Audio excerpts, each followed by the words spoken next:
কায়নাতের মধ্যে যত ব্যক্তি আছে, যত প্রাণী আছে, সকল ব্যক্তিকে শিক্ষা দিয়েছেন আমার নবী। জোরে বলুন না আলহামদুলিল্লাহ।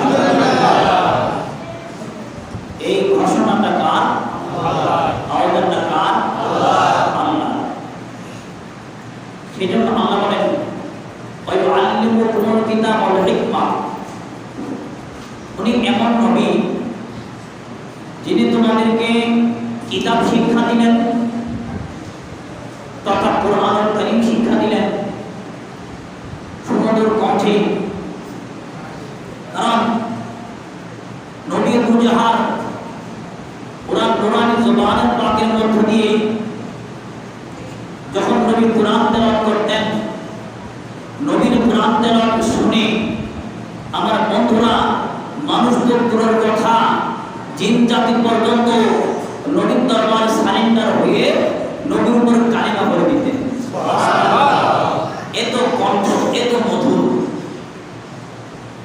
এরপর আমার আল্লাহ বলেন ওয়াল হিকমা, নবী শুধু কোরআন শিক্ষা দিয়ে সমাপ্তি নয়,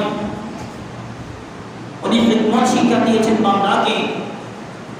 অর্থাৎ জ্ঞান দ্বারা যাচাই বাছাই করে গভীর সিদ্ধান্তের উপনীত হওয়ার পর বান্দার যে জ্ঞানের তাসাব্বুর হয় সেটাকে হিকমত করা হয়। হিকমতপূর্ণ জ্ঞান। আর আল্লাহ সাথে সাথে বলে দিলেন আল্লামাকুম মা লাম তাকুনু তা'লামুন, আমার নবী তোমাদেরকে এমন কতগুলো শিক্ষা দিয়েছেন, এমন ইলম দিয়েছেন যে ইলম তোমাদের কাছে ছিল না। সুবহানাল্লাহ। তাহলে আমাদের উস্তাদ নবী, নবীর উস্তাদ কে? আল্লাহ। আওয়াজ না, আমাদের উস্তাদ নবী, নবীর উস্তাদ আল্লাহ। আল্লাহ। সন্দেহ আছে? নাই।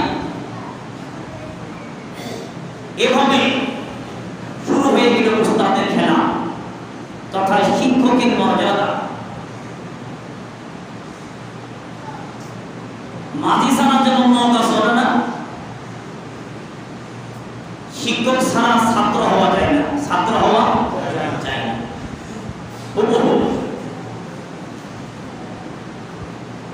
দুধ থেকে মাখন তৈরি হয়,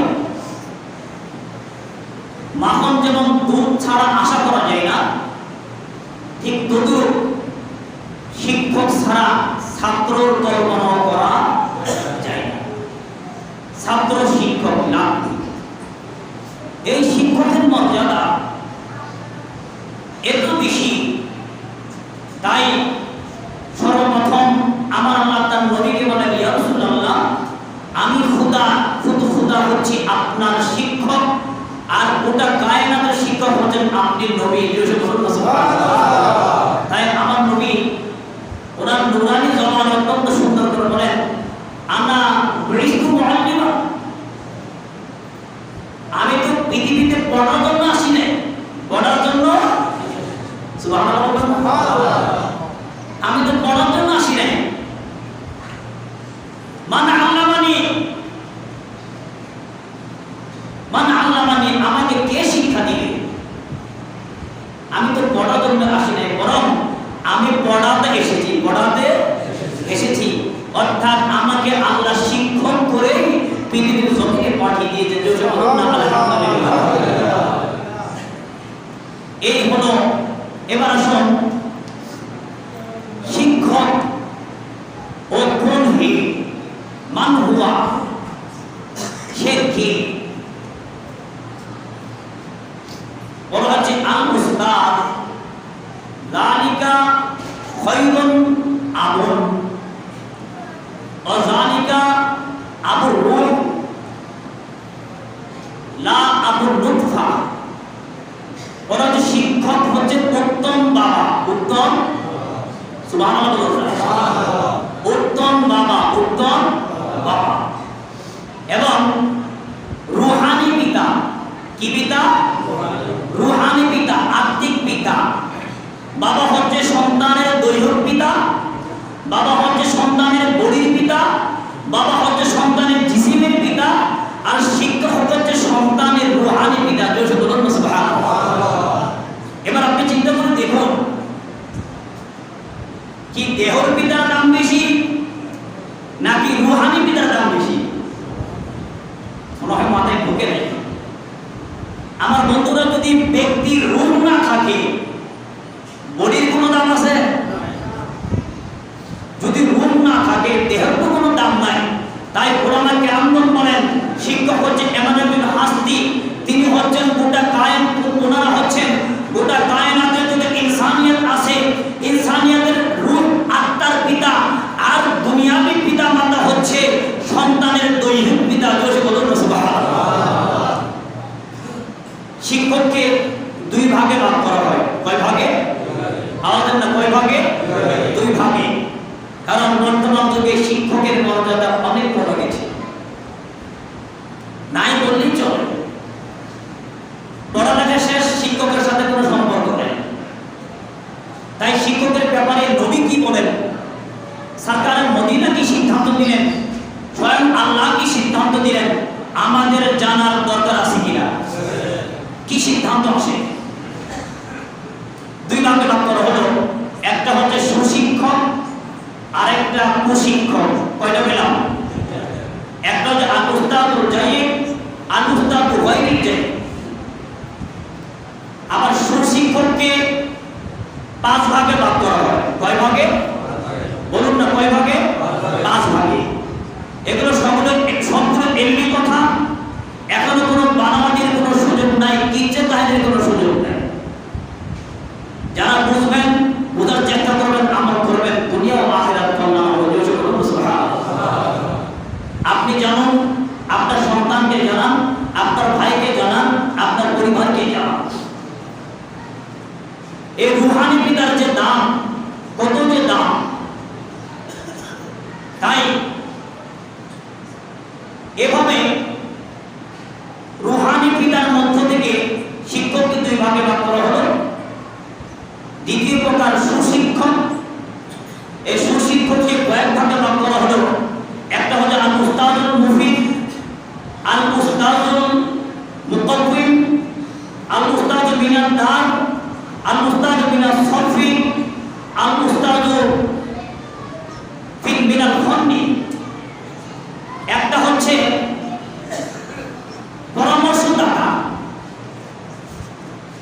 সুশিক্ষকের মধ্যে একজন পরামর্শদাতা, উনি আপনাকে ডাইরেক্টলি পড়াচ্ছেন না ক্লাসে, ডাইরেক্টলি পড়াচ্ছেন না, কিন্তু আপনাকে পরামর্শ দিচ্ছে যে বাবা তুমি এভাবে লেখাপড়া করলে তোমার জীবন সুন্দর হবে।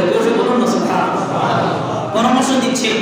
আপনি হাই স্কুলে যাবেন, আপনি কলেজে যাবেন, আপনি ভার্সিটিতে যাবেন, আপনি মাদ্রাসায় যাবেন, সরাসরি প্রিন্সিপালের কাছে যাওয়ার সুযোগ নাই, হেডমাস্টারের কাছে যাওয়ার সুযোগ নাই, আপনাকে কেরানির কাছে যেতে হবে। কেরানিকে বলতে হবে ভাইজান, শিক্ষক স্যার কখন ভর্তি শুরু হবে, কখন পরীক্ষা হবে, কখন অ্যাসাইনমেন্ট দেওয়া হচ্ছে, আর উনি আপনাকে সুন্দর করে একটি সিদ্ধান্ত দিবে। তাই কোরআন ও হাদিসের ফায়সালা হচ্ছে, উনি হচ্ছে আপনার পরামর্শদাতা। পরামর্শদাতা। অতএব he is improve of the teacher. উনিও শিক্ষকের একজন, শিক্ষকের। এবার আসুন আল উস্তাদুল মুকাওয়িম, যিনি অক্ষর জ্ঞান দাতা, আপনাকে ডাইরেক্টলি অক্ষর জ্ঞান শিক্ষা দিবে। আর এই অক্ষর জ্ঞানটা হতে পারে ফি সরফি, ক্লাসে হতে পারে, শ্রেণীতে হতে পারে, ফি দার, সেটা বাড়িতে হতে পারে, আর নতবা হতে পারে ফিল ফান্নি, অর্থাৎ গৃহ শিক্ষক, বিষয় শিক্ষক, শ্রেণী শিক্ষক। কয়টা পেলাম? গৃহ শিক্ষক, বিষয় শিক্ষক, শ্রেণী শিক্ষক। যারা বিভিন্ন কলেজ ভার্সিটিতে আছো তাদের আরো বেশি বুঝে আসবে যে শিক্ষক কত প্রকার। প্রথমে পেলাম 2 প্রকার, এরপরে কয় প্রকার? বলুন না, কয় প্রকার? আপনি যদি না জানেন শিক্ষককে আপনি কিভাবে মর্যাদা দিবেন আমার বন্ধুরা? এবার আসুন, শিক্ষকের মর্যাদা কেমন হতে পারে? ফতোয়ায়ে আলমগীরের মধ্যে আসে, মূর্খদের উপর যেমন শিক্ষকের হক আছে, ঠিক ছাত্রের উপরও শিক্ষকের হক আছে। কারণ যারা কোনো এলেম নাই উনি শিক্ষক ছাড়া চলতে পারে না, কোনো আলেম ছাড়া চলতে পারে না। ছাত্র তোদের আমার বন্ধুরা, ছাত্রর ওর এলেমের দরকার, ওর মাসালার দরকার, সমস্যার সমাধান দরকার। সেই শিক্ষক ছাড়া সমস্যার সমাধান হবে না। তাই আর শিক্ষকের উপর 4 ধরনের হক আছে। কয় ধরনের? আওয়াজ না, কয় ধরনের? 4 ধরনের। আসুন এবার কি নাম্বার 1, শিক্ষকের কথার উপর কথা বলা যাবে না। খেয়াল করিয়ে, আপনি না জানলে আপনি সন্তানকে শিক্ষা দিতে পারবেন না। আর আপনার সন্তান যদি আদর্শবান সন্তান না হয় তাহলে সে ভালো শিক্ষায় শিক্ষিত হতে পারবে না। শিক্ষকের মর্যাদা বোঝে না, শিক্ষকের কদর বোঝে না, শিক্ষকের প্রতি মায়া নাই, শিক্ষকের প্রতি দয়া নাই, তাহলে দেখা যায় সে পরিপূর্ণ এলেম অর্জন করতে পারবে না। শিক্ষকের কথার উপর কথা বলা যাবে না। নাম্বার 2, শিক্ষক যে আসনে বসেন, এগুলো সব কিতাবি কথা। শিক্ষক যে আসনে বসেন ওই আসনের মধ্যে উপস্থিত অনুপস্থিত, শিক্ষকের উপস্থিত অনুপস্থিত ওই আসনে ছাত্র বসতে পারবে না। নাম্বার 3, শিক্ষকের আদেশ নিষেধ, আদেশ নিষেধ অমান্য করা যাবে না। তাহলে প্রথমে পেলাম শিক্ষকের আগে চলা যাবে না, শিক্ষকের আগে কথা বলা যাবে না, শিক্ষকের আদেশ নিষেধ অমান্য করা যাবে না। নাম্বার 3 আমরা পেয়ে গেলাম শিক্ষক যেখানে বসে সেখানে বসা যাবে না। আরেকটি পেলাম শিক্ষকের আগে রাস্তায় চলাফেরা করা যাবে না। আমরা কয়টি পেলাম? 4টি। কয়টি পেলাম? 4টি পেলাম। আর বর্তমান প্রেক্ষাপট অনুযায়ী আপনি দেখুন 4টির মধ্যে আছে কি না। তো বলা হচ্ছে হুজুর ছেলেকে তো শিক্ষা দিলাম, ছেলে তো ঠিক হয় না, হবে কেমন করে? আমার বন্ধু, ছেলের প্রতি তো শিক্ষক রাজি নয়, ছেলের প্রতি তো শিক্ষক সন্তুষ্টি না। ছেলে তো শিক্ষককে রাজি করতে পারে না। শিক্ষক দেখা যায় হয়তো মেট্রিক পাস কিংবা ইন্টার পাস কিংবা ডিগ্রি পাস, ছাত্র অনেক লেখাপড়া করছে, সে কি শিক্ষকের বড় হতে পারবে? আওয়াজ না, পারবে? ম্যাজিস্ট্রেট, ইঞ্জিনিয়ার, প্রেসিডেন্ট, মন্ত্রী, চেয়ারম্যান, তুমি আরশে আজিমে গেলেও শিক্ষকের উপর যাওয়া যাবে না। ও কেন আমার বন্ধুরা? হুজুর আপনি কেমন করে বলতেছিলেন? আমার বন্ধুরা দিল লাগাইয়া কান লাগাইয়া স্মরণ করো। আমার নবী বলেন আমি গোটা কায়নাতের শিক্ষক, আনা মদিনাতুল উলুম ওয়া আলিয়ুম বাবুহা। আমি গোটা কায়নাতের শিক্ষক, আমি এলেমের খনি। আর ওই এলেমের একটি দরজা আছে, আর সেই দরজাটি হচ্ছে হযরত আলী রাদিয়াল্লাহু আনহু। যেমন সুবহানাল্লাহ। আর ওই হযরত আলী বলেন ক্বালা আলিয়ুন আনা আবদুন মান আল্লামানি হারফান ফাকাদ সাইয়ারানি আবদান। যেমন সুবহানাল্লাহ। হযরত আলী বলেন যে ব্যক্তি আমাকে একটি অক্ষর, কয়টা অক্ষর? আওয়াজ না, কয়টা অক্ষর? একটি অক্ষর শিক্ষা দিলেন, আমি তার গোলাম, আমি তার গোলাম, আমি তার গোলাম। ইনশাআ বাআ ওয়া ইনশাআ ইতাকা ওয়া ইনশাআ ইস্তাকাররা। উনি 3টি বাক্য উচ্চারণ করেছেন, আমি তার গোলাম। শিক্ষক চাইলে আমাকে বিক্রি করে দিতে পারে, আমাকে বিক্রি করে দিতে পারে। ওয়া ইনশাআ ইতাকা, নতুবা আমাকে আযাব করে দিতে পারে। ওয়া ইনশাআ ইস্তাকাররা, আর যদি শিক্ষক চায় আমাকে কিয়ামত পর্যন্ত তার গোলাম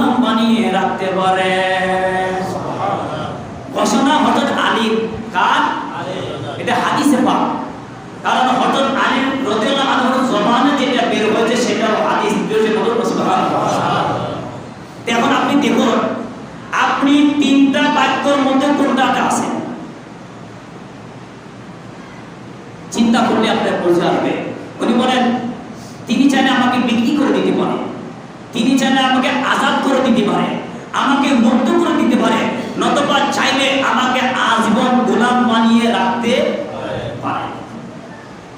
তাই একজন কবি বলেন, রাআইতু আহাক্কুল হাক্কি হাক্কুল মুআল্লিমিন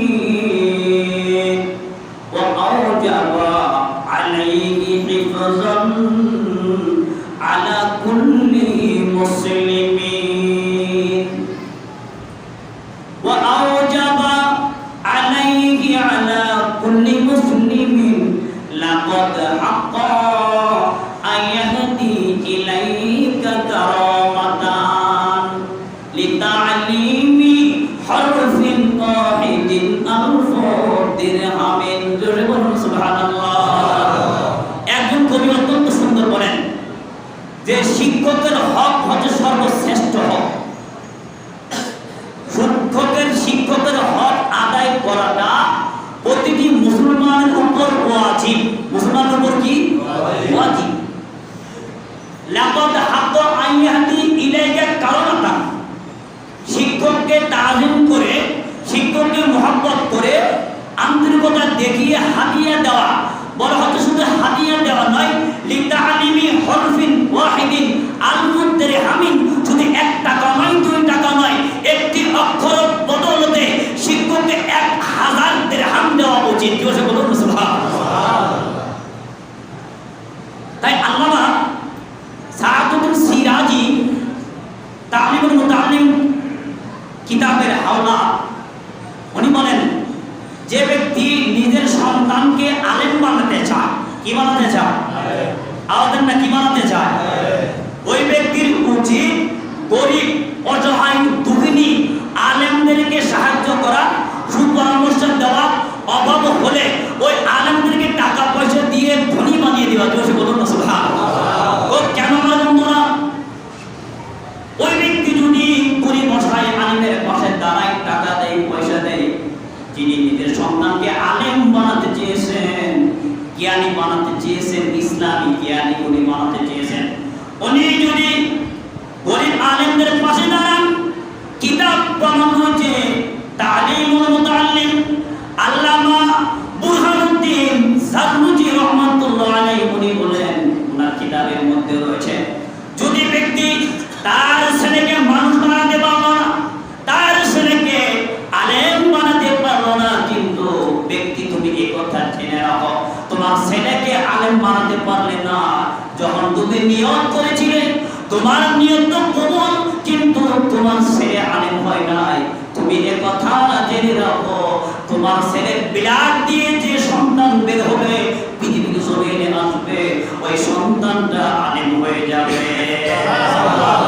ও জাওয়াতে বলুন আল্লাহু আকবার। নিয়ত কত তাজিম, শিক্ষকের মর্যাদা আরো কত তাজিম। ইমাম আহমদ বিন ইবনে হাম্বল যত বিখ্যাত 4 মাযহাবের এক মাযহাবের ইমাম, উনি একদিন বসে বসে আলোচনা করতেছিলেন, একটি দেওয়ালের পাশে হেলান দিয়ে উনি আলোচনায় মগ্ন ছিলেন, আলোচনার মধ্যে শামিল ছিলেন। হঠাৎ করে আলোচনা করতে করতে ওনার উস্তাদ ইব্রাহিম ইবনে তুমানের কথা খেলা হয়ে গেল। ইব্রাহিম ইবনে তুমানের কথা খেলা হলো।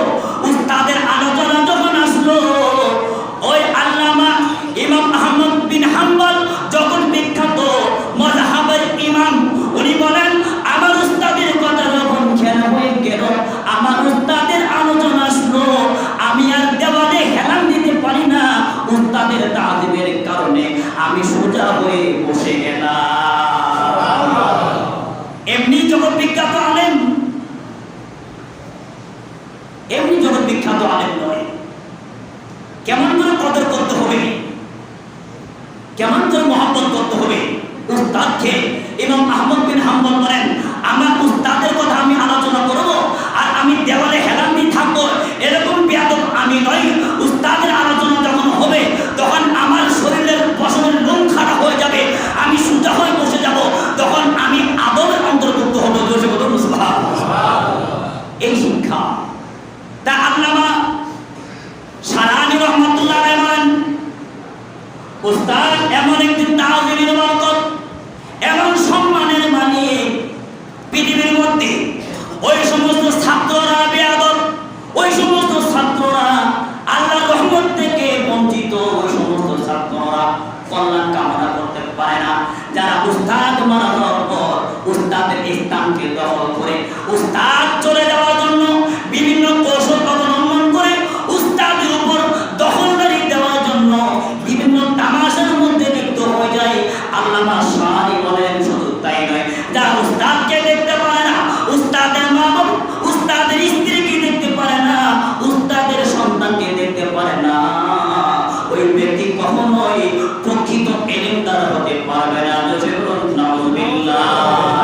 আল্লামা শাহী অত্যন্ত দুঃখ করে বলতেছিলেন, তাই কবি বলেন আল আদাবু খায়রুম মিনাল যাহাবি ওয়াল ফিদ্দা, আদব কায়দা শিষ্টাচার এটা এত দামি যেটাকে স্বর্ণ দ্বারা রূপা দ্বারা পৃথিবীর কোন সম্পদ দ্বারা সেটার তুলনা করা যাবে না। উস্তাদ আমার বন্ধুরা, এই উস্তাদের মর্যাদা সংক্রান্ত এটা হচ্ছে প্রথম পর্ব। তাই আমি বলবো আপনারা আপনার সন্তানকে উস্তাদের শিক্ষা দিন, উস্তাদের মর্যাদা তুলে ধরুন। আপনার ঘরবাড়ি ভালো হয়ে যাবে, আপনার সন্তান ভালো হবে। সন্তান দুনিয়াদারের পাশাপাশি সন্তান আপনি দেখতে পারবেন আপনার সন্তান নবীওয়ালা হয়ে গিয়েছে, আপনার সন্তান বলিওয়ালা হয়ে গিয়েছে। বলুন সুবহানাল্লাহ। আমি আর দীর্ঘায়িত করবো না। আল্লাহ সুবহানাহু আমাদেরকে আমল করা